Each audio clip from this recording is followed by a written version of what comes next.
వచ్చిందారా ఆయన నీకు మళ్ళీ ఇటు ఇటు ఇటు ఇట్లా మధ్యలోకి వెళ్ళి పోవాలి పో.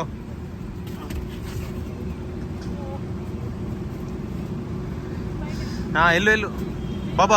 ఆయన తీసుకో ఆయన తీసుకో ఆయన తీసుకో పైకి వెళ్ళు.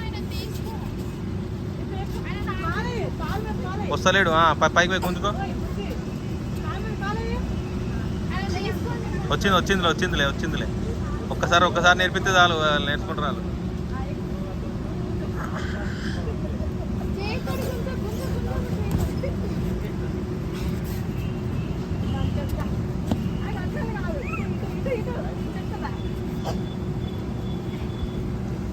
మెల్లగా చేతులు మెల్లగా అట్లా చేతులు పట్టుకో. అట్లా సంకలాలు పట్టుకోవాలి.